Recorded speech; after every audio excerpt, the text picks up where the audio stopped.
Church, we're going to worship with this very beautiful song that was written many years ago by our worship team during the SARS outbreak.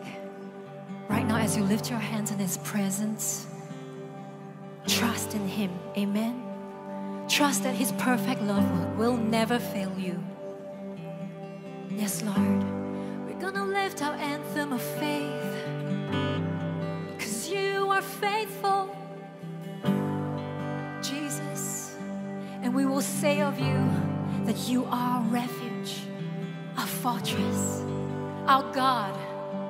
In you we will trust. I will dwell in the secret place of the Most High. I will stay in the shadow of your wings. For Lord, you are my refuge, my tower of strength. My hope is in you. Secure I stand. You will deliver me. Your truth will be my shield. Jesus, you cover me. In your love no fear prevails. I will dwell in the secret place of the Most High. I will stay in the shadow of your wings. For Lord, you are my refuge, my tower of strength. My hope is in you. Secure I stand. You will deliver. You will deliver me. Your truth will be my shield. Jesus, you cover me. In your love no fear prevails. You will deliver. You will deliver me. Your truth will be my shield. Jesus, you cover me. In your love no fear prevails.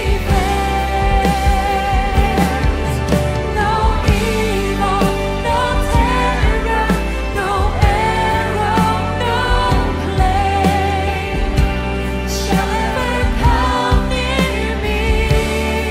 For you are my safety, my hiding place. Jesus, I trust in you. Just declare it, no evil, no evil, no terror, no arrow, no plague shall ever come near me.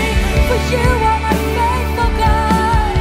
For you are my safety, my hiding place. Jesus, I trust in you.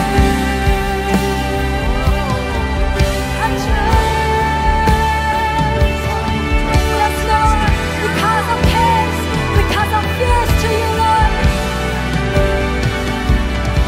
We will trust. We will trust. Jesus, our refuge and tower. Just to sing it right now. For Lord, you are my refuge, my tower of strength. My hope is in you. Secure I stand. For Lord, you are my refuge, my tower of strength. My hope is in you. Secure I stand. You will deliver me. Your truth will be my shield. Jesus, you cover me. In your love no fear prevails.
Glória a Deus, glória a Deus, glória a Deus. Aleluia! Vamos abordar agora uma série de mensagens sobre o Salmo 91. Nós já fizemos isso em 2003 e também em 2003 nós tivemos um incidente, não somente um incidente nacional, mas um incidente internacional, quando a gripe asiática ceifou muitas vidas. O mundo que nós vivemos hoje, quando não é terror, são pragas. Se não são pragas, existe mortandade mesmo no ar e na comida que comemos. Mais do que nunca, nós temos extrema necessidade de proteção divina. E para nós reconhecermos isso, precisamos nos humilhar e dizer com toda a minha inteligência, com todas as minhas qualificações, com todos os meus títulos ao meu nome, somente Deus pode me colocar no lugar certo, na hora certa. Eu preciso de Deus. Eu me lembro do que Deus disse para Nabucodonosor, que ele era a cabeça de ouro da estátua que havia visto no sonho, interpretado pelo profeta Daniel. E ele disse para ele: eu te dei domínio, te dei poder. Na verdade, naquela época, ele era mesmo chamado Rei dos Reis. Porque Israel se rebelou e cometeu idolatria, Deus transferiu o domínio para outro. Deus queria que Israel dominasse o mundo com justiça, verdade e equidade. Mas Israel adorou ídolos e Deus enviou profeta após profeta, Isaías, Jeremias, e eles recusaram ainda assim. E Deus disse: bem, eu vou transferir o domínio do mundo. Aí vem a história de Nabucodonosor, rei da Babilônia. E essa estátua fala a respeito do cativeiro babilônico. Eles levaram os filhos de Israel, todos eles cativos. E depois disso, depois do rei Nabucodonosor, vieram os medo-persas. Depois dos medo-persas vieram os gregos, Alexandre o Grande. Depois vieram os romanos. E este foi o tempo quando Jesus nasceu em Israel. E a Bíblia diz que nos dias do fim, o Império Romano reviverá. E o Império Romano será composto de parte do Oriente Médio e da Europa, e será os Estados Unidos da Europa. Tudo está na profecia bíblica. Mas a Bíblia diz que existe proteção. Quando eu digo proteção, não tenha ideia de que você nunca vai sofrer qualquer coisa. O que nós não vamos sofrer são as coisas que Jesus levou por nós na cruz. Uma coisa a Bíblia diz e até promete é que nós sofreremos perseguição como crentes. Você vai ser desprezado, vão zombar de você, o mundo os odiará. Jesus disse na sua oração: o mundo os odiará porque pertencem a mim. O servo não está acima do seu mestre, e se eles odiaram o mestre, eles vão te odiar. Amém? O mundo tem ódio por tudo que é bom. Amém? Houve um tempo quando éramos do mundo. Hoje nós estamos no mundo, mas não somos do mundo. Portanto, não tenha a ideia de que você nunca vai ser perseguido. A Bíblia promete que nós, que vivemos piamente, sofreremos perseguição. Mas Jesus disse: pulem de alegria. Quando os homens disserem todo mal contra vós por minha causa, porque grande é o vosso galardão no céu. Isso não quer dizer que você vai receber galardão só quando morrer e for para o céu. Significa que o seu galardão começa no céu e você vai ter um galardão que é feito no céu. E um galardão implica que você fez alguma coisa. Deus vai galardoar você por isso. Assim, prepare-se. Existe outra coisa que nós vemos no livro de Jó, que em 6 angústias te livrará e na 7ª o mal não te tocará. Algumas vezes nós temos angústias e perguntamos: onde está a proteção? Agora, se você está em angústia, seja um prognóstico ruim ou você esteja numa situação ruim, onde você foi despedido do seu trabalho, ou seja qual for o caso, já aconteceu. Não pergunte onde está a proteção, porque de alguma coisa Deus quer livrar você. Te livrar quer dizer que você já está em algum problema. Escute-me. Mas a Bíblia diz que na sétima o mal não te tocará. Eu não posso te dizer quando vai ser sua sétima vez. Mas a Bíblia promete que em algumas coisas ele livra você, e algumas coisas ele continua livrando você, mas algumas coisas o inimigo não pode tocar em você. Eu creio que os números têm um significado na Bíblia. Eu creio que estamos chegando no 7º dia. E nenhum mal vai nos tocar. Posso ter um amém? Uma vez mais, vamos todos olhar para o Salmo 91. Nós lemos o Salmo todo na semana passada e é muito importante e imperativo que estejamos cientes das promessas do Salmo 91. Lembre-se disso, o Salmo 91 começa com os nomes de Deus no Antigo Testamento. Aquele que habita no esconderijo do Altíssimo, a sombra do Onipotente descansará. Nós mencionamos semana passada que o esconderijo do Altíssimo é Elion. E esse nome foi mencionado pela primeira vez na história de Abraão, certo? Abraão voltou da guerra com os reis. Ele entrou nessa guerra para soltar seu sobrinho Ló, que havia sido cativo. E ele voltou com os despojos, porque Deus tinha dado uma grande vitória. Ele e os seus servos. E quem o encontrou? Essa pessoa chamada Melquisedeque, que mais tarde a Bíblia diz que é nosso Senhor Jesus Cristo.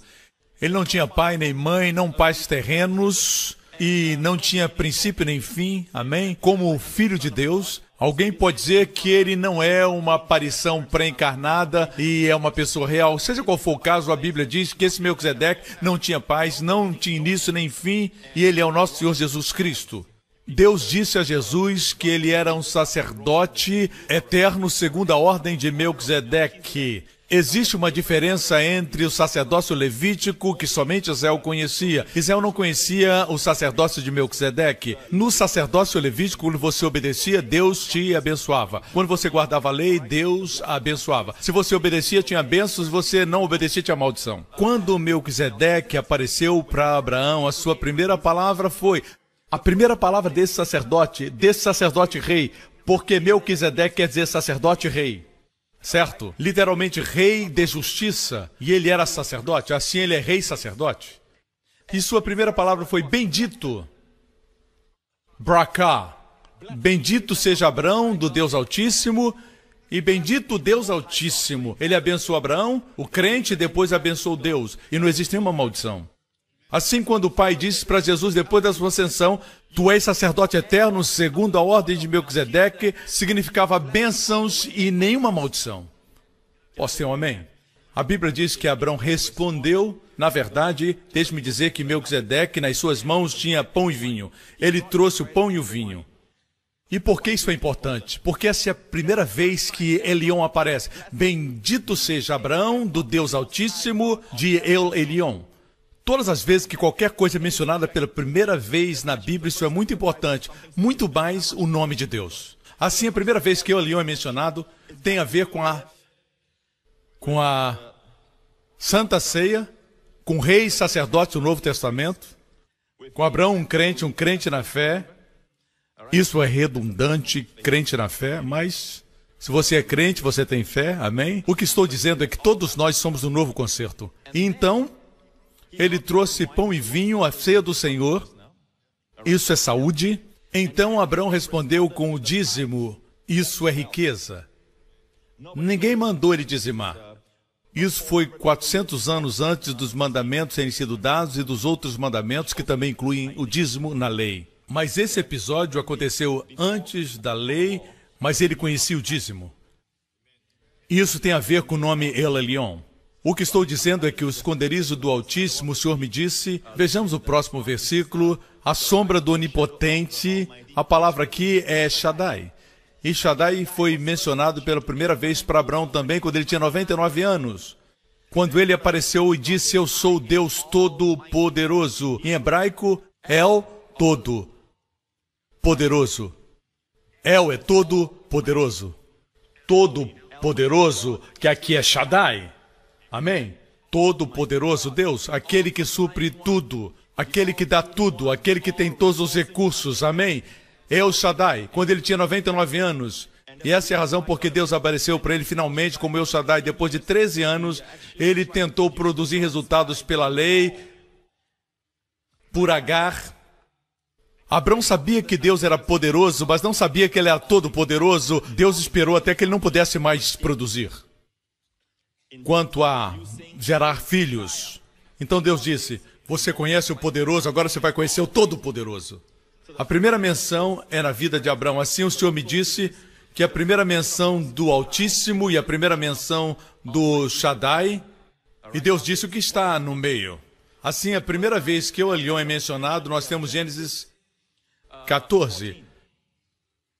Então, 15, 16. No 17, Deus aparece como todo-poderoso El Shaddai. E Deus diz, descubra o que acontece nesses 2 capítulos, você saberá onde é o esconderijo do Altíssimo. Aquele que habita no esconderijo do Altíssimo, El Elion, descansará à sombra do Onipotente, Shaddai. Assim aqui está a sombra. E nós vimos na semana passada que o primeiro capítulo 15 fala a respeito da justiça pela fé. Olhe para as estrelas, Deus diz, veja se pode contar a história. E ele creu no Evangelho, e o mesmo Evangelho que nós cremos, e o Senhor imputou isso como justiça.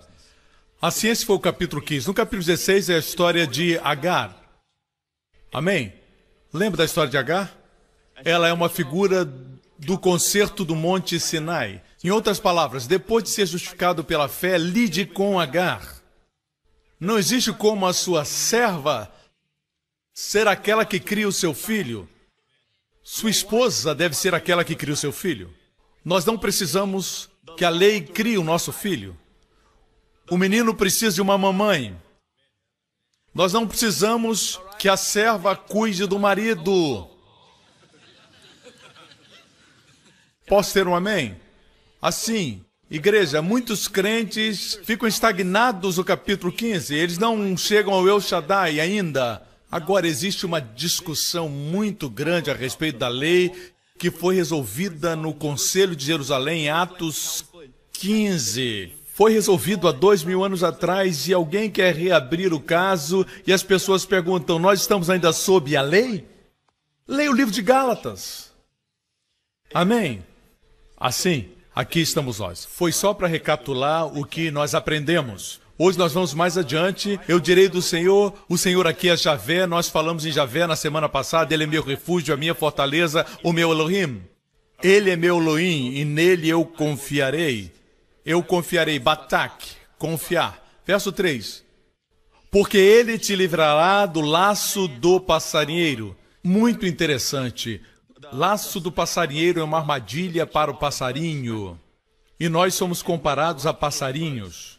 Na verdade, a analogia e a comparação com pássaros é usada muito nesse salmo de proteção. Deus diz, te livrarei, Deus vai nos livrar de todo laço que o inimigo coloque diante de nós.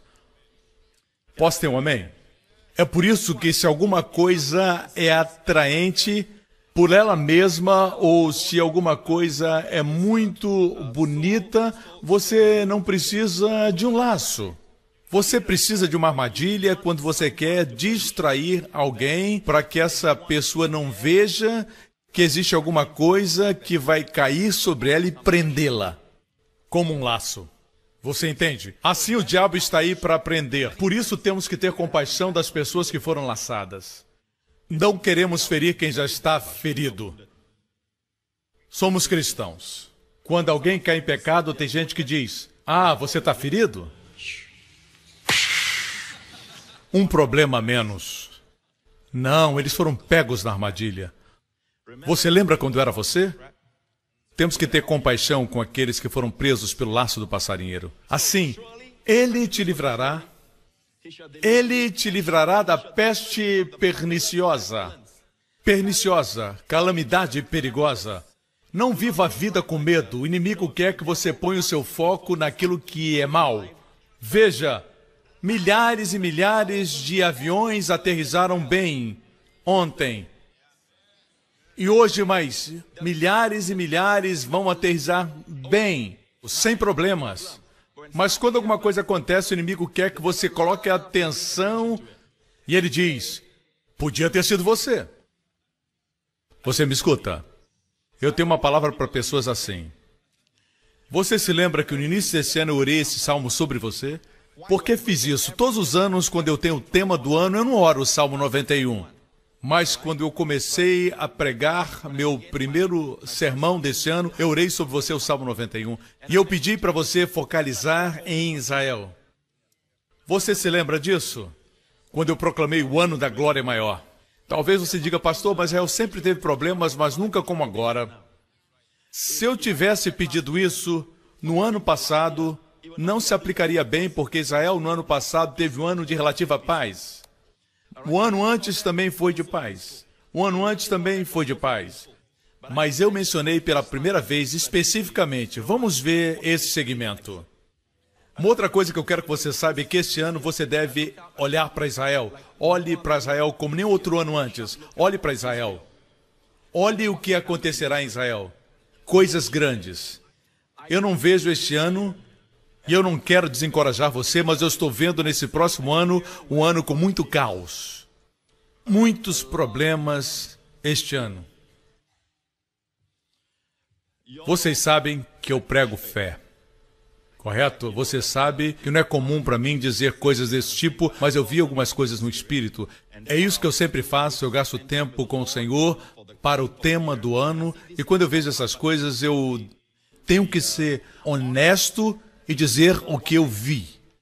Mas o Senhor sempre tem a resposta. No final do sermão, 5 de janeiro, eu orei o Salmo 91 sobre você. É tempo de estudarmos o Salmo 91. Deus já nos preparou, Deus já nos disse o que vai acontecer. Precisamos orar por Israel também, porque nem tudo está resolvido e problemas podem surgir de outras frentes. Assim, estamos experimentando tudo isso. Você não está feliz de que existe um esconderijo para tempos como estes? Amém? Vivemos um momento neste mundo quando existem promoções para usar este produto ou aquele produto, mas tudo é dinheiro. Você sabe, esse creme para isso, esse creme para aquilo. Existe uma pessoa que nunca vai querer tirar nada de você para se beneficiar. Ele ama você, repito, ama você e protege você e a sua família. Ele é o único que você pode confiar. Ele não tem estratégia de marketing. Amém? Tudo que ele diz, ele cumpre. Ele não dá promessas vazias. Ele respalda suas promessas. Ele não precisava prometer nada, mas a Bíblia diz que ele promete. Sua palavra é suficiente. E ele é o nosso Deus. Posso ter um amém? Assim vemos aqui que esse Deus quer nos livrar da peste perniciosa. E essas pestes perniciosas estão aí no ar. Veja que o mundo está cheio de pestes como, por exemplo, a gripe asiática, o ebola. Ele te livrará da peste perniciosa. Nós estamos começando a ver as promessas de Deus no Salmo 91. E a próxima promessa, ele te cobrirá com as suas penas e debaixo das suas asas estarás seguro. A sua verdade é escudo e broquel. Aqui nós temos uma figura de Deus como uma águia. Em muitos outros textos se fala dele como uma águia. Ele cobrirá com as suas penas, debaixo das suas asas estarás seguro. Devemos usar a linguagem das Escrituras. Quando a Bíblia diz que Deus quer ser águia para proteção, devemos perguntar por quê? Por quê? Por que uma águia? Logo depois diz, a sua verdade é escudo e broquel. Escudo é uma proteção grande que cobre a sua frente. Mas broquel é um escudo interessante que parece que não encaixa bem aqui nessa situação. Os escudos eram usados pelos romanos para proteger a frente. Na verdade, a primeira menção de escudo está na história de Davi e Golias, quando Golias foi para o vale de Elá e ele tinha um soldado carregando o seu enorme escudo. Ninguém menciona o que esse homem fez quando Golias morreu. Deve ter fugido. Esse era o escudo para proteger a frente. Mas o broquel era um escudo que envolvia a pessoa. Que ao redor da pessoa, como nos tempos antigos existiam os fortes que protegiam ao redor de toda a cidade. Broquel, interessante. Sua verdade será escudo e broquel. Agora, quantos sabem que a Bíblia diz que a lei foi dada por Moisés, mas graça e verdade vieram por Jesus Cristo? É por isso que precisamos viver as promessas de Salmo 91. Você não pode estar sob a lei, porque todos os nomes de Deus, nos primeiros versículos, Elion, El Shaddai, foram promessas a Abraão. E Abraão não vivia debaixo da lei. Vocês me escutam, irmãos? Aqui nós temos a graça e a verdade, porque a graça e a verdade vieram por Jesus Cristo. E não esqueça, graça e verdade no grego vieram por Jesus Cristo. Literalmente está no singular, que significa graça e verdade são um. Correto? Deveria ser plural, mas não é. Assim, graça e verdade são como água e molhado. Você não pode tocar na água sem se molhar. Não se pode falar de graça sem falar de verdade. É incrível e eu não posso entender porque no corpo de Cristo muito se fala a respeito do favor. Mas favor é graça. Ah, não pregamos a graça, pregamos o favor. Amigo, cariz é favor. Amém? Favor e graça são a mesma coisa. Se você olhar na versão amplificada, todas as vezes que fala de graça e paz, fala de favor imerecido. Favor imerecido. Amém? É graça. Se pregar em algum lugar que as pessoas não aceitam a graça, pregue sobre o favor. E ainda vai pregar sobre a graça. A verdade é essa. Essa analogia aqui de Deus cobrindo com as suas penas e está sob as suas asas, que a sua verdade é escudo e broquel, eu vou provar para vocês que asas de águia são uma figura da graça e da verdade. Assim nós temos Hesed ve'emet, graça e verdade no Antigo Testamento. Sua Hesed se renova cada manhã. A palavra Hesed é misericórdia em algumas Bíblias, em algumas traduções, como a NVI, é amor. Se renova toda manhã. É óbvio que mesmo os tradutores não sabiam como lidar com essa palavra, é muito rica, Hesed. Certo? Assim, em alguns lugares é amor, noutros é misericórdia. Mas em Israel, hoje, existe o Novo Testamento em hebraico. Eu examinei o Novo Testamento e perguntei ao meu amigo para abrir em João 1,17, onde diz que a lei foi dada por Moisés e graça veio por Jesus. Eu olhei, eu conheço um pouquinho, e eu vi que é Hesed ve'emet. A mesma Hesed que vem das misericórdias que se renovam todas as manhãs. Davi disse, sua Hesed é melhor do que a vida. Que Hesed veio por Jesus Cristo e é a verdadeira Hesed. Eu disse, é a verdadeira Hesed. Ok? Amém? Aqui, uma vez mais, nós temos Hesed ve'emet. E como eu sei? Porque a palavra penas é em hebraico. E sobre suas asas é kanaf. Kanaf é interessante, porque no último capítulo, no livro de Malaquias, diz que aqueles que temem o meu nome, sobre eles brilhará o sol da justiça e trará salvação debaixo das suas asas. Asas é kanaf, literalmente. Hoje os rabinos dizem que o manto da oração é o kanaf, as asas. Não esqueça que Jesus disse que eles alargam as franjas das suas vestes, mas eles não têm poder. Não compre um manto de oração, porque não existe poder nisso.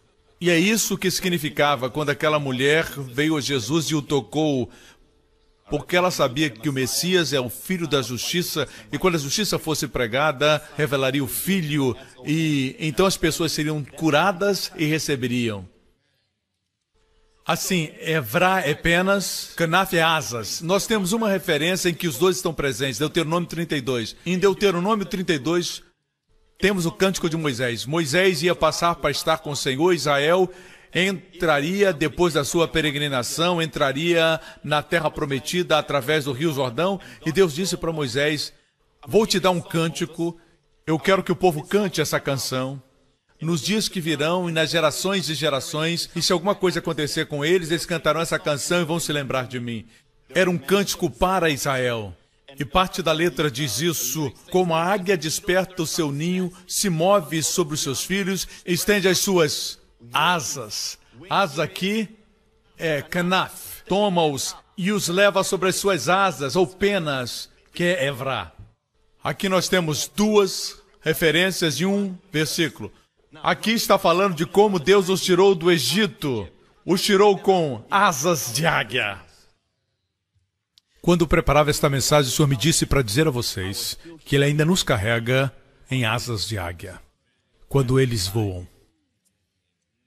Não tem como falar em voar com asas de águia, com a mãe águia, certo? No chão somente. Não existe águia assim. Não tenha medo de voar. A promessa aqui é que você voará e não morrerá, em Salmos 91. Ok? E aqui, se isso não é o suficiente, está falando a respeito da história de Israel, como começou. Versículo seguinte diz que o Senhor os tirou e não havia com eles Deus estranho. E no 13 diz que Ele os fez cavalgar sobre as alturas da terra. Você sabe o que é cavalgar? Naquela época se cavalgava sobre um cavalo, mas cavalgar nas alturas, eu creio que aqui existe uma profecia escondida. E Moisés... Durante o tempo de Moisés não existiam aviões, mas no nosso tempo sim, Deus promete que o seu povo vai voar nas alturas da terra. E voar é um prazer que nós temos, que mesmo Salomão, se vivesse hoje, ele diria: eu não sou o homem mais rico, vocês são. Se Salomão visse a sua máquina de lavar, se ele visse a sua televisão a cores, se ouvisse o seu som, Salomão olharia para o seu iPod, para o seu iPad, para o seu tablet, ele diria: eu desisto. Eu não sou mais rico, me sinto pobre, eu não conheço essas coisas que eu vejo, mas você vê isso e muitas vezes você as menospreza. E você diz: não, eu quero coisas maiores. Você sempre quer alguma coisa maior, mais forte. Mas às vezes temos que parar e chegar à conclusão que se nós transferíssemos você para o tempo de Salomão, onde tudo era muito elaborado, muito grande, mas eles não tinham nem água encanada. O que você precisa para ser feliz? Amém?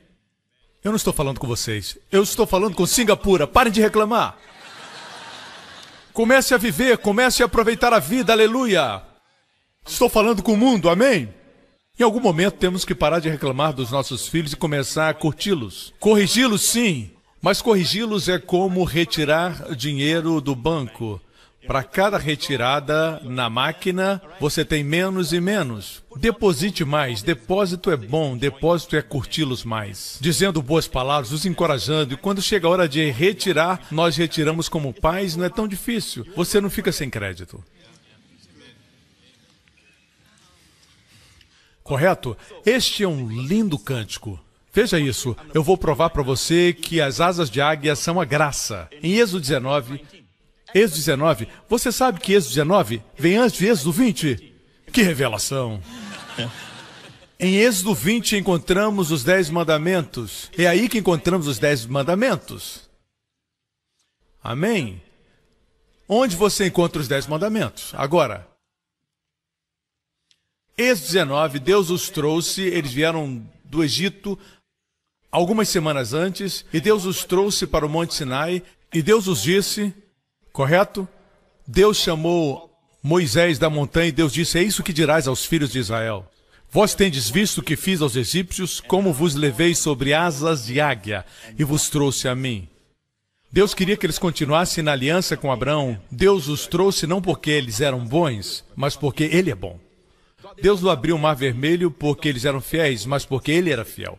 Eles murmuravam em todo o caminho, cada lugar eles reclamavam. Deus não os trouxe e nem adocicou as águas amargas de Mara porque eles eram obedientes, mas porque Deus estava mantendo a aliança com Abraão, que era incondicional. E agora Deus diz: continue nessa aliança, a graça os trouxe até aqui, graça os levará para o lar. E nós vemos aqui que as asas de águia são esse período. Deus está dizendo, do Egito até o Sinai, eu os levei nas asas da águia. Em outras palavras, o período da graça é o período das asas de águia.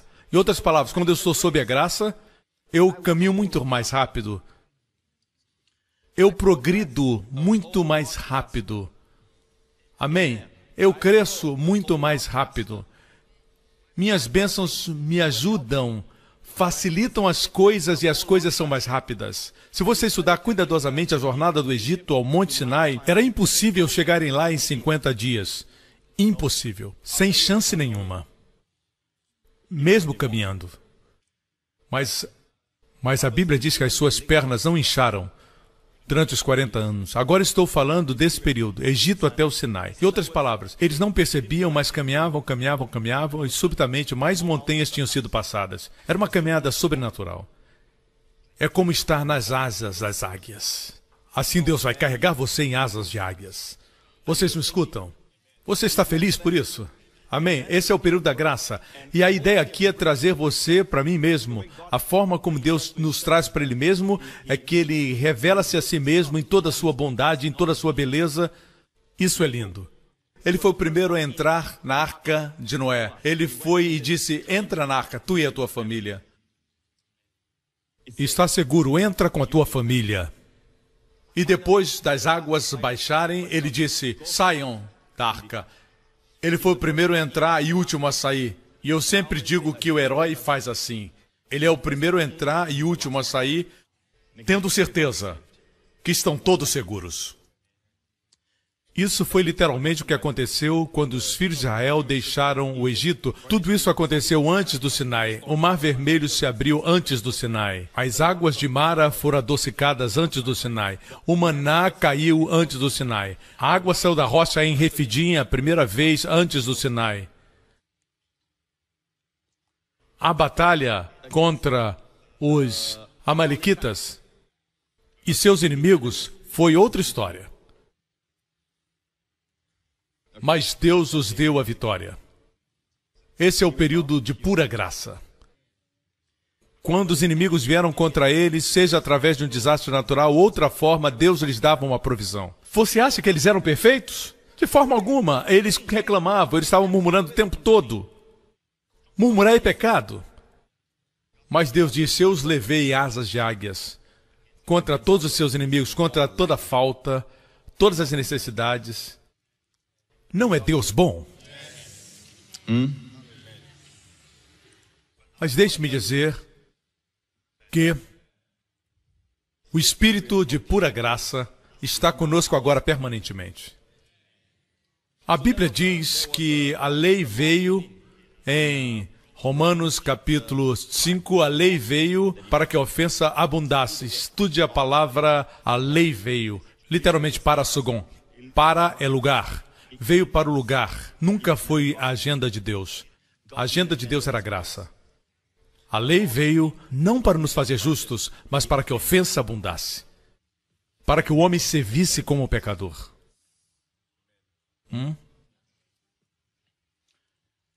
Dessa forma, esse é o momento das asas de águias. Finalmente, eles disseram, eles se orgulharam. Kolasher diber Adonai nascer. Tudo que o Senhor falar nós faremos. Isso aconteceu antes de Deus lhes dar a lei. Nem sequer ouviram os mandamentos e disseram tudo nós faremos. Bang, e aí veio o bezerro de ouro. Saindo do Egito, não desejavam o bezerro de ouro, mas tinham todo ouro. Cruzaram o Mar Vermelho e não desejavam bezerro, mas tinham todo ouro. Depois das águas amargas de Mara, eles ainda tinham ouro, mas não tinham um bezerro. Como apareceu então esse bezerro de ouro? Eles se colocaram debaixo da lei. E isso tem acontecido no mundo inteiro. Essa é a minha maior preocupação. Estou dizendo para as pessoas que a força do pecado é a lei. Graça é o poder para a santidade. O pecado não terá domínio sobre vocês, não porque estão sob a lei, mas sob a graça. É hora de pregarmos a verdade para o corpo de Cristo, para que o corpo de Cristo chegue ao nível que Deus quer que eles estejam, amém? Então, quando Deus deu a lei, Deus sabia que eles falhariam, então Deus disse para eles, olha, existe um lugar que eu quero construir no Mishkan, no tabernáculo, é chamado Santo dos Santos, Kadosh HaKadoshim, o Santo dos Santos. Esse é o lugar, é o propiciatório. Veja o propiciatório, a arca do concerto. É isso que Deus diz em Êxodo 25, versículo 20. E os querubins estenderão as suas asas por cima, cobrindo as suas asas o propiciatório. As faces deles estarão voltadas para o propiciatório. A palavra asas aqui, kanaf, temos de novo asas, versículo 21. Porás o propiciatório em cima, ali virei a ti, ali falarei contigo, em cima do propiciatório. Bem, alô? Propiciatório. Esse é o meu ministério. Estou pregando do propiciatório. Alguns pregam do trono do juízo. Estou pregando do Monte Sião. Alguns estão pregando do Monte Sinai. Eu quero que cada pastor, cada líder comece a pregar do Monte Sião e do propiciatório. Posso ter um bom amém? O propiciatório é o lugar onde as asas dos querubins estão. Olhe para a figura uma vez mais, correto? Davi diz que é aí que o sangue é aspergido, no propiciatório. É como se Davi estivesse dizendo: eu quero ficar lá, à sombra das tuas asas. Eu quero estar sob a sombra das tuas asas, o lugar do sangue. Eu não sou perfeito, mas o sangue é. Amém? E a sua proteção está lá. Vocês me escutam? Se nós vivêssemos no Antigo Testamento e eu fizesse essa pergunta, correto? Qual o país mais santo no mundo?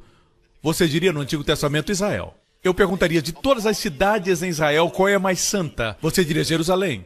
E eu diria em Jerusalém, na cidade, qual a localização que é a mais santa? Você diria a montanha onde o templo está.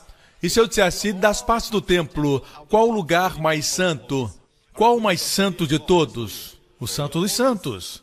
Aqui está o Santo dos Santos, só tem um móvel ali dentro. E no Santo dos Santos, qual o lugar que é mais santo? É o propiciatório. Portanto, aí no coração de Deus, a coisa mais santa é sua misericórdia. Kiporet, a cobertura do sangue. Você entende? Não é uma questão de graça de um lado e santidade do outro. Você toca graça, você toca santidade. Amém. Ok. Vou compartilhar com você para concluir. Vocês estão falando não? Sim! Eu vou falar dos nomes de Deus de uma maneira poderosa, mas antes de irmos a isso, eu quero compartilhar alguma coisa que eu li agora. Eu li ontem, mas na totalidade agora. Veio de Nova York, Estados Unidos. Algumas noites atrás, meu marido e eu estivemos em um engarrafamento por 5 horas. Não podíamos mover o carro, não sabíamos o que tinha acontecido. Colocamos um sermão do pastor Joseph Prince, intitulado O Esconderijo, onde encontramos proteção em longa vida. Depois descobrimos que o acidente tinha acontecido 5 segundos à frente de nós. 5 segundos. Assim o Senhor nos ajudou e nos protegeu daquele acidente. Nós somos abençoados e amados pelo Senhor. Hoje meu marido, mais uma vez, foi protegido miraculosamente de outro acidente. Parece que o motorista teve um ataque cardíaco e desmaiou. Isso provocou um engavetamento e todos os carros na frente e atrás tiveram os motoristas levados para o hospital. Apesar de tudo, meu marido está completamente são. Apesar de ele ser um excelente motorista, ele sabe que não pode receber o crédito. Tudo aconteceu tão rápido que ele não podia reagir. Na verdade, cremos que foi o Senhor que o protegeu uma vez mais, porque naquela manhã ele estava lendo o devocional pelo pastor Prince, que citava referências bíblicas do Salmo 91, que diz: Ele te cobrirá com as suas penas e debaixo das suas asas estarás seguro. Você conhece o versículo. Verdadeiramente não existe lugar mais seguro no universo do que sob as asas do Salvador. Que bendita certeza nós temos em saber que mesmo que exista destruição ao nosso redor, sempre existe um refúgio e um conforto no Senhor, e Ele é a paz e a proteção e o suprimento. Essa senhora não sabia que eu ia pregar nessa série. Ela nem sabia que o seu testemunho seria usado para falar do Salmo 91.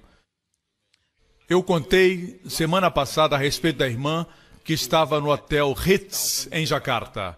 É ali que eu estaria. Eu sempre prego lá na igreja em Jakarta e sempre me colocam no hotel Ritz-Carlton, em Jakarta.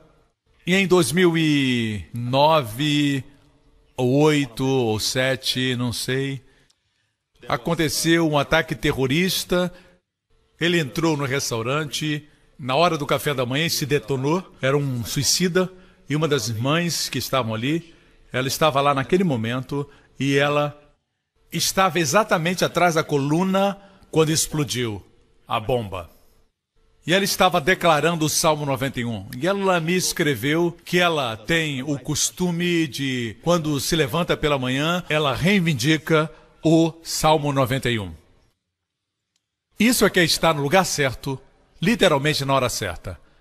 Minha esposa e eu já demos esse testemunho. 3 anos atrás, e eu ia começar a pregar sobre a visão do ano, e naquela semana nós fomos jantar bem tarde, e a praça de alimentação estava muito vazia. Muitos lugares para sentar, e nós sentamos num lugar. Somente alguns restaurantes estavam abertos, nós fizemos o nosso pedido. Enquanto estávamos comendo, esse homem veio até nós. Ele caminhou para onde estava Wendy e eu, pegou uma garrafa de cerveja que tinha sido deixada lá. Era tarde, os faxineiros já tinham saído. E ele pegou aquela garrafa, veio até nós. Eu vi de relance, mas não deu tempo para reagir. E tinha uma coluna onde nós estávamos comendo, correto? E ele quebrou aquela garrafa na coluna, mandando cacos para todos os lados. Eu me assustei porque ele estava tão perto de nós que eu e o Wendy ficamos assustados e eu ia me desviar. Só um pouquinho. Eu sei que a igreja me perdoa, correto? Se eu estivesse sozinho, tudo bem, mas minha esposa estava lá, meu filho. Amém? A gente tem que ser homem. Às vezes tem que brigar para ser um homem. Não, não. Eu não estou mandando você brigar, só estou dizendo que eu quase briguei. Vocês não são religiosos. Na verdade, eu fiquei de pé, certo?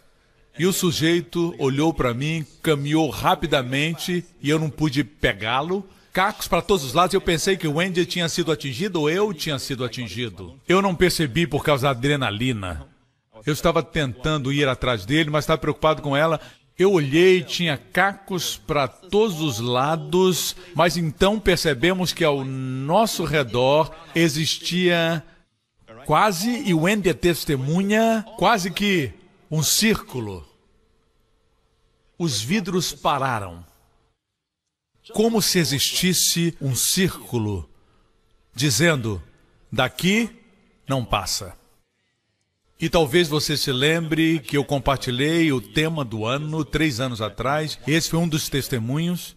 Às vezes as pessoas dizem assim, eu sou um motorista cuidadoso, pastor. Não põe sua confiança nisso. Você pode ser cuidadoso, mas tem bêbados. Tem motoristas adolescentes. Gente que corre muito. Não é sua culpa. Eu disse, não é sua culpa. Tem coisas que acontecem que não são sua culpa. Você acha que eu pegaria um vidro e quebraria para ver se Deus ainda me protege? Isso é tolice. Você entende? Não use minha mensagem para fazer estupidez. A Bíblia diz que quando Jesus era um bebê, ele estava sob uma ameaça, os pais obedeceram o sonho.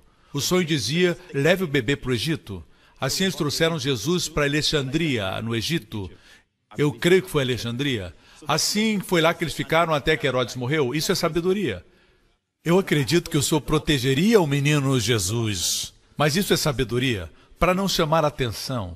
É sabedoria, no momento certo, distanciar-se de problemas. Você não pode colocar sua mão dentro de um balde de cobras e dizer, pegarão serpentes. O que você quer que escrevamos no seu túmulo? Qual o epitáfio que você quer?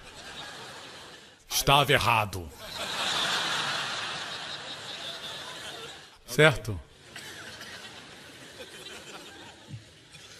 Nós já mencionamos os nomes de Deus, é assim que vou concluir. Nós falamos os nomes de Deus. Aqui nós temos no versículo 1, El Elyon, nós temos Shaddai, nós temos Yahvé, nós temos Elohim.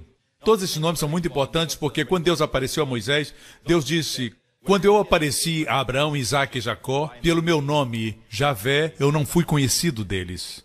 Mas por meu nome, El Shaddai. Assim, Abraão, Isaac e Jacó conheciam mais a Deus com El Shaddai do que com Javé. Mas quando estudamos a vida deles, Yahvé era mencionado. Eles chamam o nome de Javé, mas ainda assim a revelação de Javé não era forte. Assim, estudar os nomes é importante. Cada nome tem seu significado. Posso ter um amém? Assim nós temos Altíssimo, Todo-Poderoso, Senhor e Elohim. E no último versículo, Salmo 91, aqui nós temos alguma coisa que Deus me deu muitos anos atrás. Nunca escutei ninguém pregar sobre isso, mas as pessoas dizem que os nomes de Deus estão no versículo 1 e 2, mas no último versículo tem o nome de Deus. Dar-lhe-ei abundância de dias e lhe mostrarei a minha salvação. O Salmo termina com Jesus literalmente. Minha Yeshua em hebraico. Esse é o nome Yeshua. Você pode ver isso? Temos El Elyon, temos Shaddai, e cada nome tem o seu significado, como por exemplo, Davi diz para Golias: hoje o Senhor te entregará nas minhas mãos para que toda a terra saiba que existe um Deus. A gente lê e diz, não tem nada aí. Para nós a palavra Deus é Deus, mas no hebraico, correto? Hoje, Yahvé, o Deus do concerto, entregará você nas minhas mãos para que toda a terra saiba que existe um Elohim em Israel.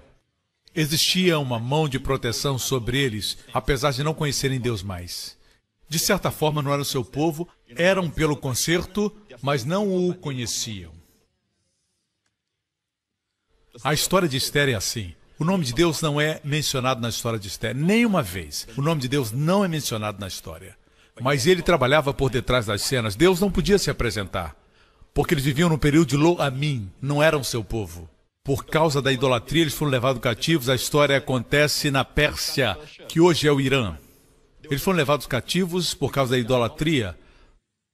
Apesar de não ser a idolatria de Esther e de Mardoqueu, as pessoas foram levadas. Mas mesmo assim, Deus trabalhava por detrás das cenas.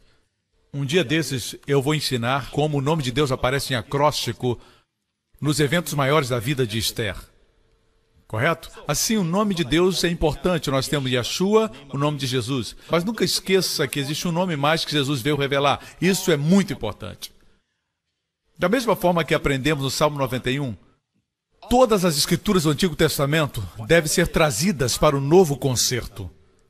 Talvez você diga, pastor, mas eu não conheço todos os nomes de Deus. Tudo bem, filho de Deus. Só existe um nome que você precisa conhecer. Pai. Pai. E esse nome denota família. A Bíblia diz que você não pode chamar Deus de pai a não ser que você tenha recebido o espírito de filiação. Quando você diz pai, todos os temores desaparecem. Veja, volte para o versículo que fala das penas. Versículo 4. Ele te cobrirá com as suas penas, e debaixo das suas asas estarás seguro, a sua verdade escudo e broquel. Agora podemos dizer que graça, suas asas são graça. Toda a dispensação da graça e verdade. Assim nós dizemos, Haser Vehemet. Agora, como ele pode dizer, aquele que habita no esconderijo do Altíssimo, a sombra do Onipotente descansará? Vem aqui, irmão. Fique de pé aqui. Agora você está debaixo da minha sombra. Agora está debaixo da sombra. Antes estava debaixo do cuspe. Agora está sob minha sombra. Veja, porque você veio para perto. Ele veio para perto. Obrigado. O versículo 4 diz, ele te cobrirá com as suas penas. Estar sob as suas penas significa o quê? Proximidade. Você não pode pegar o Salmo 91 e dizer, eu reivindico essa promessa, eu reivindico essa promessa. Isso não é o que Deus quer que você se aproxime dele. Não diga, vou recitar 5 vezes, 5 vezes é o número da graça. Agora, o Senhor está obrigado a me proteger. Algo acontece, você fica com raiva. Não é assim que isso acontece. Não, isso fala de relacionamento. Fala de habitar sob a sombra. Fala de estar sob as asas, sob as penas. Jesus chorou sobre Jerusalém e ele disse assim em Mateus, ó Jerusalém, Jerusalém, que matas os profetas e apedrejas aos que te foram enviados. Quantas vezes eu quis juntar os seus filhinhos como a galinha junta os seus pintainhos sob as minhas asas, mas vocês não quiseram. A vossa casa ficará deserta. Não diz aqui que foi ele que a fez deserta. Deus não fez a casa deserta. Eles deixaram a casa deserta. Porque eu vos digo que desde agora não me vereis mais até que digais bendito que vem em nome do Senhor. Hoje em Israel existe um ditado que se fala muito. E Jesus prometeu que quando Israel dissesse bendito é aquele que vem em nome do Senhor, ele retornaria. E em hebraico é Baruch Haba, bendito seja, Bashem Adonai, Baruch haba Bashem Adonai. Literalmente, bendito aquele que vem no nome do Senhor. Aqui fala de intimidade. Lembra quando você era pequeno? E trovejava à noite, e você estava no seu quarto, quando tinha medo, o que fazia? Você ia brincar com seus brinquedos? Não. Você corria para o quarto do papai. E você pulava na cama. E o que você fazia? Você ia para debaixo das asas da mamãe. Certo? Você se escondia lá. E depois de um tempo, você dormia profundamente. Você não tinha que aprender os 7 passos para vencer o medo. A presença dos seus pais, pais que o amavam, você tem que ser assim. A última coisa que uma criança quer é correr para o quarto de um pai abusador e levar uma surra. Assim, alguns são feridos porque o nome pai traz a ideia de dor. Lembra rejeição, dor e abuso? Quero te dizer que esse Pai Celestial ama você. E Ele quer ser como uma águia, como uma galinha. Jesus diz, como eu gostaria de juntar-vos sob minhas asas. E ele chorou, e eu creio que ele viu o holocausto, não somente o que aconteceu no ano 70, mas ele viu o futuro. E ele disse, não quisestes. Quer dizer, nós devemos querer estar debaixo das suas asas. Ele disse, a última parte do versículo 37 diz, e tu não quiseste. Você quer ser protegido? Você quer estar próximo a Ele? Você quer ter a Ele como refúgio? Eu não sei você. Amém, pastor? Eu e a minha casa, nós dizemos amém. Agora, igreja, proteção no nome do Pai é surpreendente. Jesus disse na oração sacerdotal, vamos escutar um pouquinho. Vamos escutar. Vamos escutar o que Jesus orou na oração sacerdotal. Vejamos João 17. Jesus orou, eu já não estou no mundo, mas eles estão no mundo, e eu vou para ti, Pai Santo, guarda em teu nome aqueles que me deste, para que sejam um assim como nós. Guarde-os em teu nome. O único nome que Jesus veio revelar é Pai. Isso os entregou, foi oferecido primeiro ao povo judeu. Eles disseram, ei, não se preocupe com o que há vez de comer, ou de beber, ou vestir, porque o vosso Pai Celestial conhece que tens necessidades. Se o vosso Pai vestiu os lírios dos campos, que hoje existem e amanhã não, quanto mais Ele não vestirá vocês? Ei, homens de pouca fé! O vosso Pai conhece o que vocês necessitam antes de pedirem, e Ele continuou pregando, o vosso Pai falava ao povo de Israel, antecipando que o receberiam como rei, tornando-se filhos de Deus. Mas eles o rejeitaram. Eles só conheciam um Deus duro, eles queriam mantê-lo no Santo dos Santos, queriam mantê-lo no templo, para que ficassem livres para fazer o que quisessem, eles não queriam intimidade. É surpreendente como José, depois se reconciliou com seus irmãos, a primeira coisa que ele disse foi, eu sou José. A próxima coisa que ele disse, aproximem-se.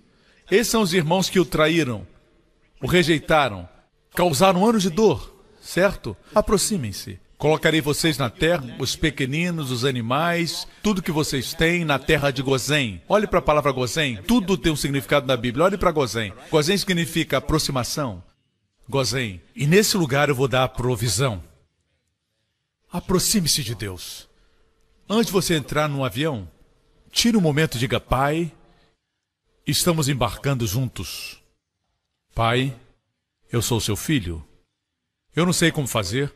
Orações poderosas com o pastor Lawrence. Ele é tão poético quando ele ora.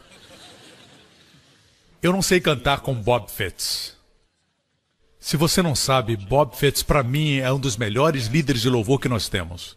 E sou muito feliz porque Deus o manteve jovem e forte, porque uma nova geração precisa do seu ministério. E para aqueles que perguntam, pastor, quem o senhor recomenda como líder de louvor e que vai dar uma consciência forte de Jesus? Além da Hillsong, eu altamente recomendo Bob Fitts e suas músicas e seus álbuns. Que isso seja dito. Sinceramente, eu tenho sido muito abençoado. Você sabe que eu conheço muitos líderes de louvor, muita gente aí fora, mas a verdade é, ter o mesmo sentimento, o mesmo espírito. Esqueci o que ia dizer. Intimidade. Quando você entra no avião, diga, Pai, Father in heaven, how we love you. Pai, tu estás perto de mim. E Pai, o Senhor vai entrar nesse avião comigo. Isso é muito melhor do que dizendo, eu proclamo isso, eu declaro aquilo. Como se Deus trabalhasse para você. Eu já declarei, agora é sua vez. Eu vou declarar, não esqueça de fazer. Certo? Muitas vezes nós pensamos que a nossa confissão é nossa declaração. Mas, amigo, Vamos ser realistas. Não tem como reivindicar promessas sem intimidade. E quando fala habitar sob a sua sombra, debaixo das suas asas, fala de intimidade, amor, família. Você sabe que os únicos pequeninos, as águias pequenas que podem se abrigar debaixo das asas da mãe, são seus filhotes. Fala de família. Fala de família. Um cachorrinho não pode fazer isso. Correto? Assim, o amor da mãe é o amor que mais se parece com o amor de Deus, mas o amor de Deus é maior. Deus ama aqueles que não são amáveis, aqueles que não são seus. Quando Ele os salvou, eles não eram seus. Uma mãe ama uma criança porque é sua. Nada se compara ao amor de Deus. Jesus diz, guarda-os no teu nome. Isso é proteção no nome do Pai. Enquanto eu estava no mundo, os protegi no teu nome. Sabe como os protegeu? De se desviarem, certo? Teria sido pior para Pedro, teria sido pior para os outros, em termos de desviar-se, se Jesus não os lembrasse. O Pai ama vocês, o Pai entende vocês, o Pai sabe o que necessitam.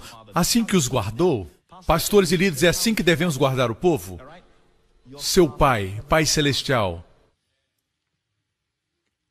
Não diga somente Deus, Deus. Muitas vezes você diz Deus, sim, mas Ele é o Pai de vocês. Quando encontrar alguém que está desviado, diga para ele, eu vim te encontrar porque o seu Pai me enviou. Melhor ainda, Jesus disse para os judeus, o Pai conhece o que necessitam. Diga, o Pai me enviou aqui. Amém? Em Israel eles dizem, como é que você é tão feliz? Eles dizem de nós, nosso povo. E eu digo para eles, o Pai de vocês e o Deus de vocês nos enviou. Vocês parecem ser ricos. Eles pensam que somos ricos. Parecemos ricos. Eu acho que eles pensam assim porque nós não comemos somente um peixe de São Pedro. Comemos 2. 3. Certo, Matthew? Assim é melhor você falar do Pai, mesmo que eles não sejam salvos ainda. Amém? Existe uma hora quando você pode dizer, se você não é salvo, Ele é seu Deus agora, mas Ele quer ser seu Pai. Dizer em fé como Jesus fez.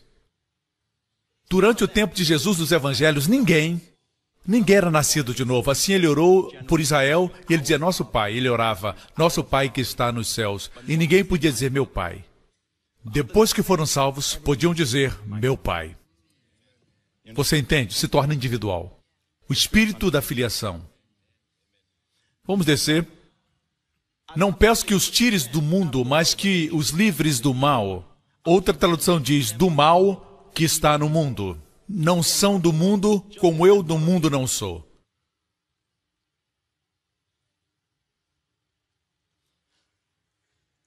Nosso pastor Príncipe orou por seus discípulos. Vamos descer. Eu não rogo somente por estes, mas também por aqueles que pela sua palavra hão de crer em mim. É você. É você.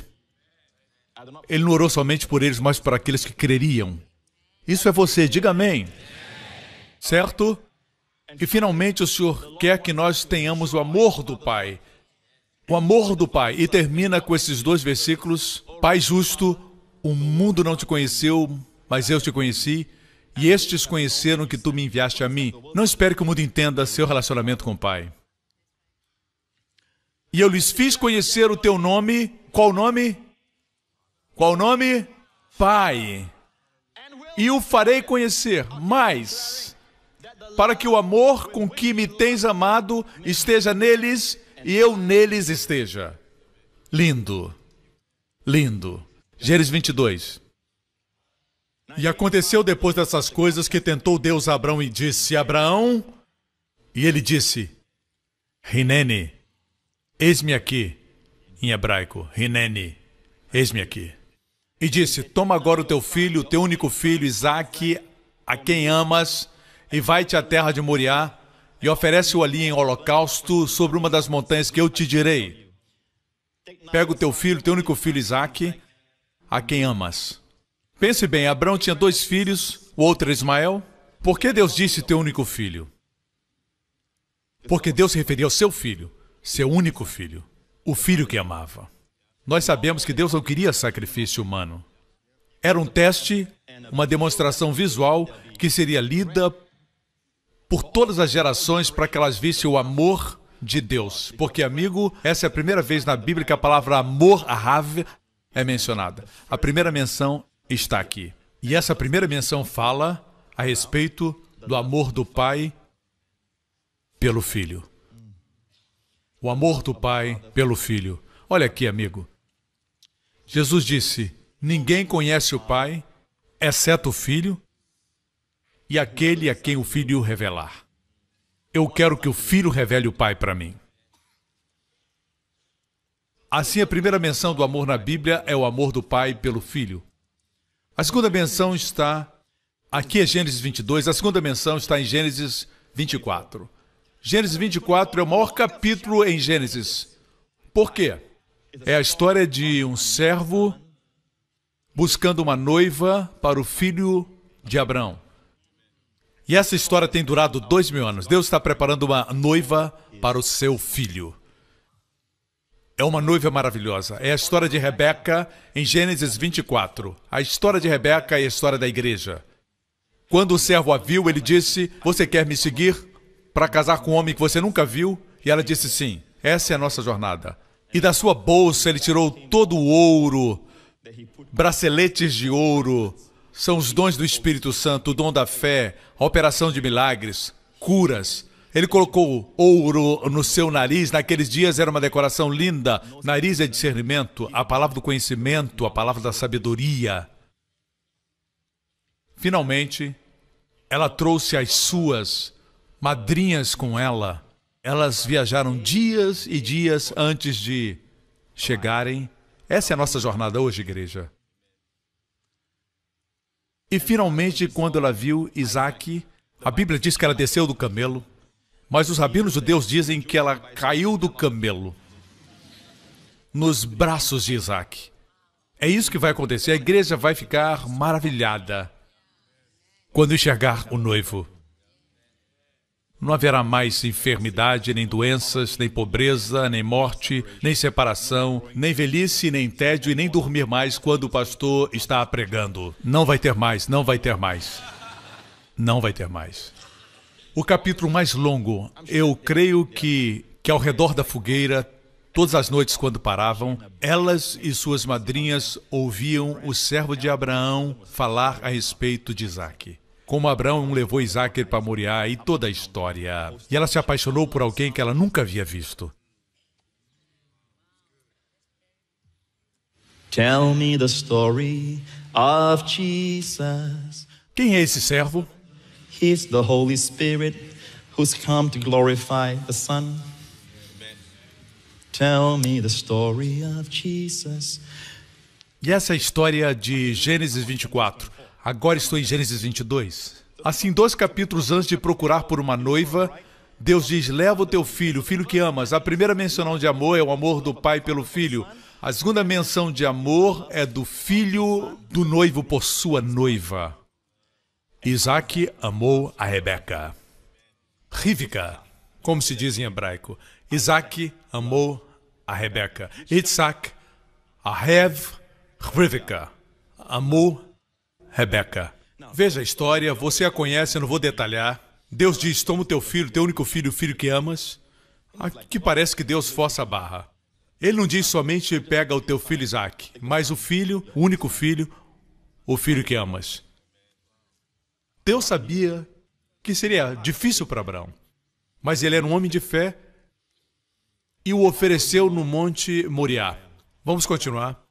Abraão pôs a lenha do sacrifício às costas de Isaac e eles andaram uma jornada de 3 dias. Se você for a Jerusalém, eu posso mostrar a trajetória que eles fizeram para o Monte Moriá, que hoje é a montanha do templo.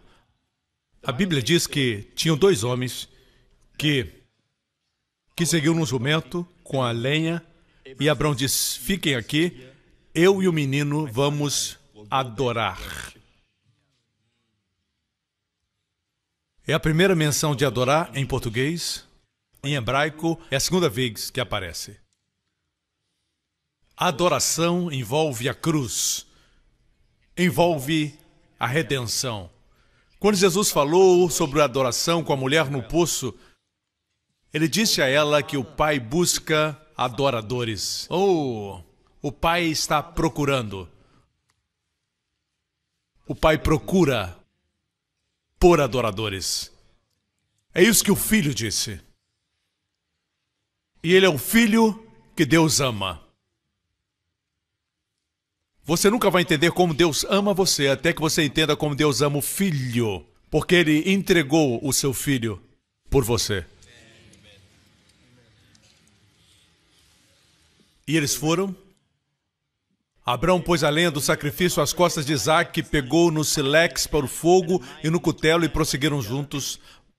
Diz, e caminhando os dois juntos. Todas as vezes que eu leio esse texto, eu tenho nova revelação.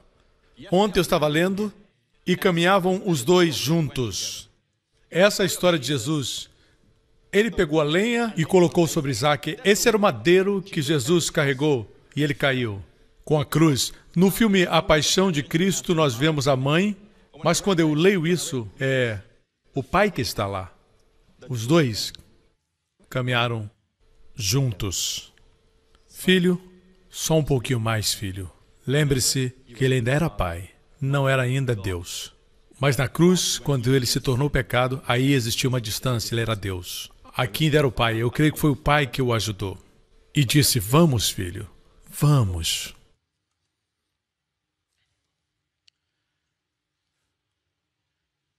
Isaac falou com Abraão, seu pai, e disse, Avi, meu pai, Hineni, Beni, aqui estou, meu filho. Não foi somente Ben, afeição. Seu coração estava cheio. Ele sabia o que iria acontecer com seu filho. E ele disse, Avi, meu pai. E ele disse, Hineni, Beni, aqui estou, meu filho. Veja, temos lenha, temos lume para o fogo. Mas onde está o cordeiro para o sacrifício? Onde está o cordeiro para o sacrifício?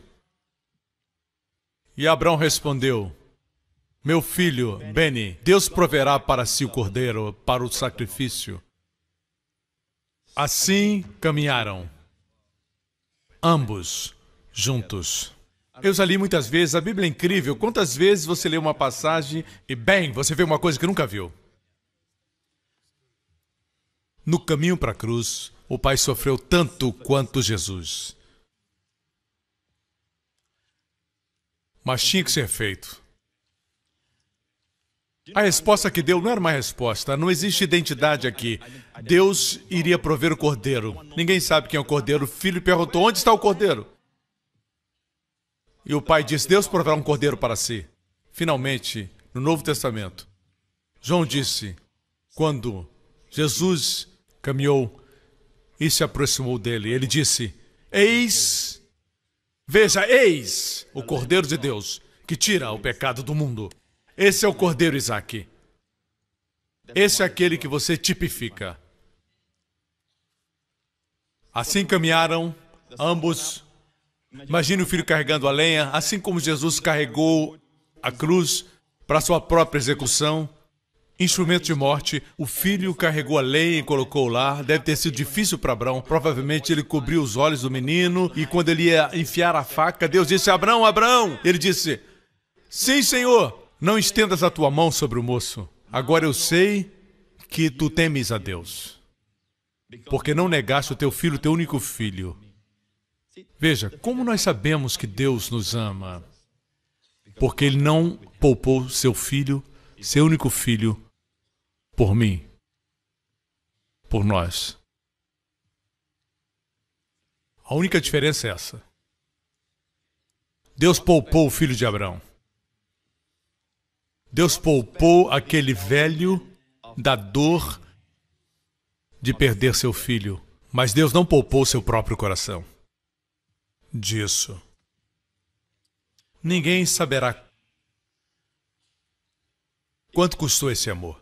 Jesus, no jardim de Getsêmani, antecipando o sofrimento, ele suou ali sangue pelo que ia acontecer. Que pensamentos terríveis! O Filho de Deus deve ter tido o Deus Santo, perfeito, 3 vezes santo, pensar que se tornaria pecado por nós, o fez suar gotas de sangue. A ciência médica diz, os capilares estouram com intensa pressão. Se foi assim no jardim, quanto mais quando ele literalmente se tornou pecado.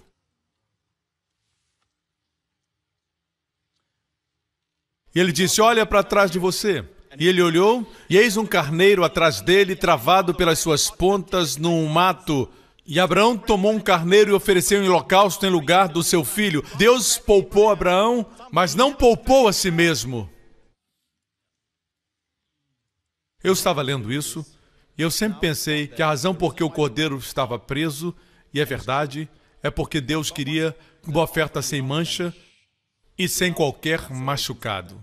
Se o carneiro estava preso, e se ele cortasse a sua pele delicada, não seria uma oferta perfeita. Mas estava preso pelos chifres. Mas veja bem, carneiros não são ingênuos. Cordeirinhos, sim. Carneiros, não, são maduros. Ele se prendeu porque quis. Ele se entregou. Eu creio que Jesus não brigou para não ir para a cruz. Quando a cruz foi colocada no solo, ele surpreendeu a todos. Eu não creio que ele foi como ladrão que foi puxado, empurrado. Não, Jesus entregou-se.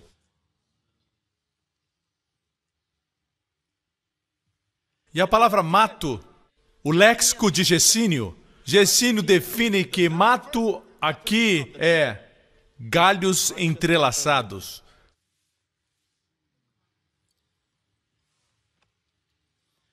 Galhos entrelaçados é esse mato.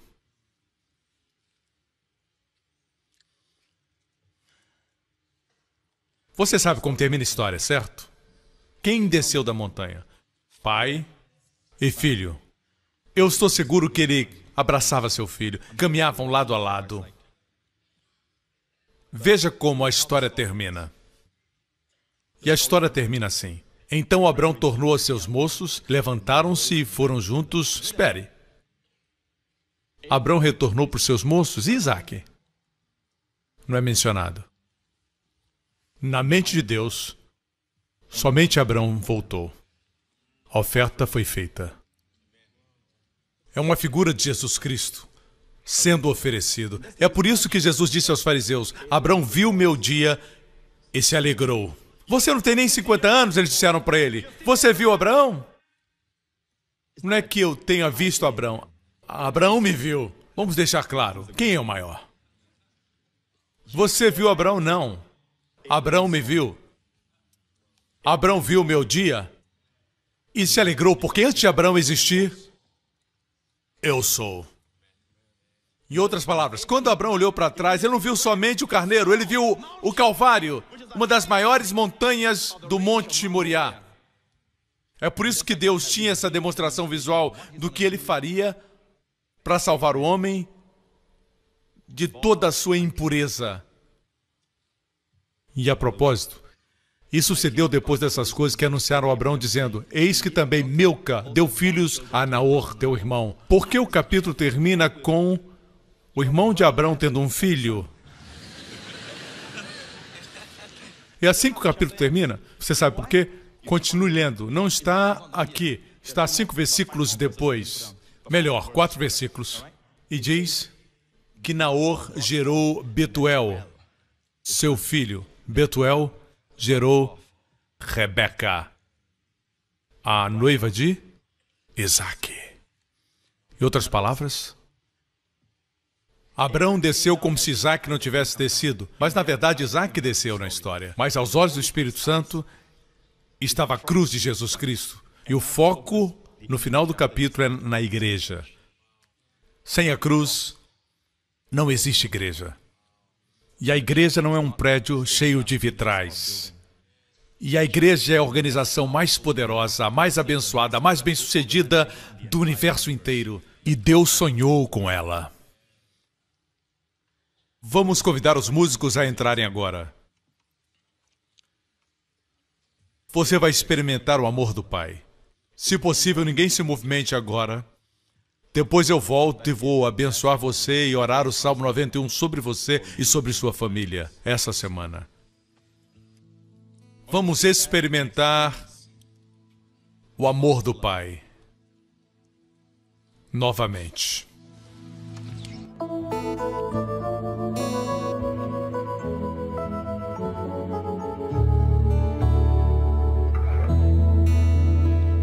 Oh, this must be the hardest hill I've ever climbed, for I must sacrifice you, promised son of mine. And so I go to worship with you by my side, and trust a sacrifice He will provide. And though I cherish you, I must now offer you to Him who is the giver of all good things. And though I cherish you, I will now offer you. For surely He will raise you up again.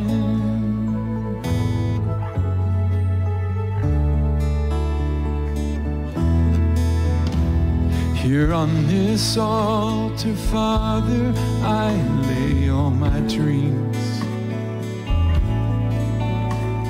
and offer back to you this child you've given me. Oh, son, you must believe He's called us to obey, and by His love He'll make a better way.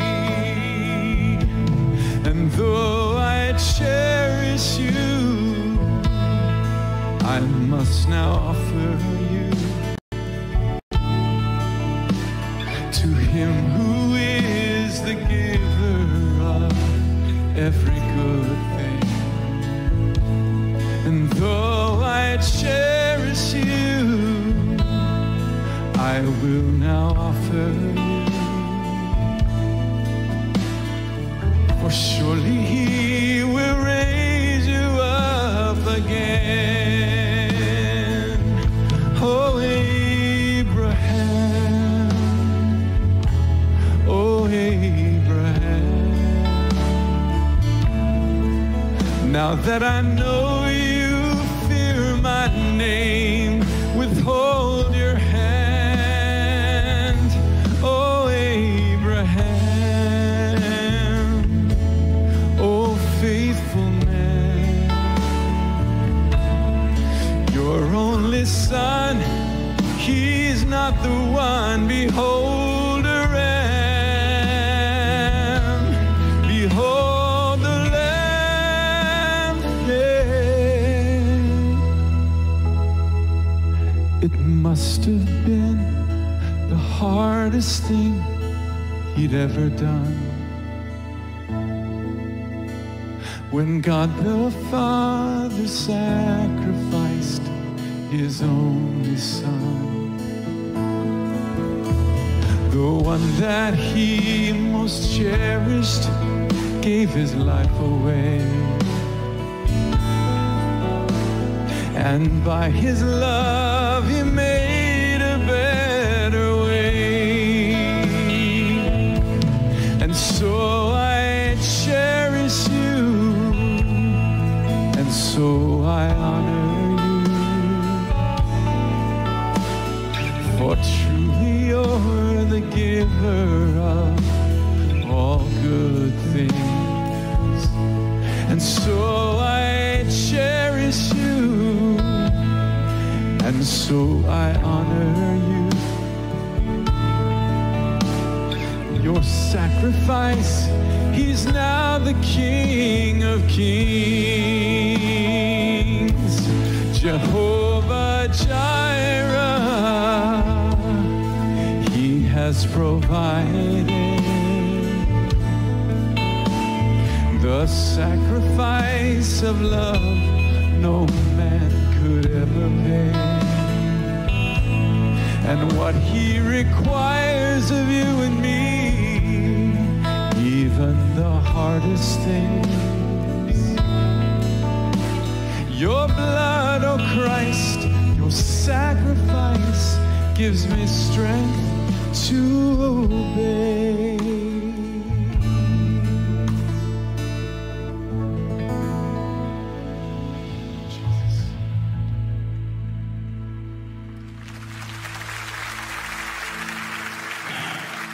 Isso é lindo. Porque Deus amou o mundo de tal maneira. Amou você, que Ele deu o seu Filho unigênito para que todo aquele que nele crer não pereça. Todo aquele inclui todos. Ninguém é deixado de fora. Não importa quanto você tenha se envolvido com o pecado, seu amor te alcança ainda mais. Seu amor é maior do que todos os seus pecados. Sua graça é maior do que todos os seus fracassos. Não estou pedindo que você abrace uma religião. Não é uma religião. É o seu amor. Eu estou te pedindo para abraçar um Salvador que deu sua vida por você na cruz e por todos os seus pecados.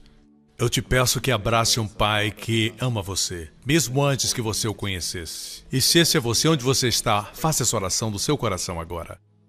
Diga: Pai Celestial, eu ponho a minha confiança na obra que Jesus fez. Na cruz, Cristo levou todos os meus pecados. Ele não tinha pecados nele mesmo, mas foram os meus pecados que Ele levou. Foram os meus pecados que o fizeram sofrer. Obrigado, Pai, por o levantar dentre os mortos, como uma declaração que todos os meus pecados foram tirados. Jesus Cristo é meu Senhor e Salvador, agora e para sempre, em nome de Jesus. Obrigado, Pai, eu sou salvo, eternamente salvo, grandemente abençoado, altamente favorecido e tão amado. Em nome de Jesus. Amém. Fique de pé agora. Receba o amor do Pai. Amém. Não deixe que as chamas desse amor, o fogo desse amor esfrie. É por isso que estamos declarando o Salmo 91, que não é uma fórmula, é o amor de Deus. Nessa próxima semana, o Senhor Deus, o Pai, abençoe você e a sua família com todas as bênçãos de Abraão, as bênçãos de Deuteronômio 28. E o Pai, Ele mesmo, proteja você e os seus pequeninos. Proteja a sua família de todos os perigos, de todos os males, de todos os acidentes, de toda enfermidade e doença, do homem mau, dos poderes das trevas, dos poderes do maligno. O Senhor faça a sua face brilhar sobre você. O Senhor Jesus brilhe na sua vida e te conceda favor, abundância de favor.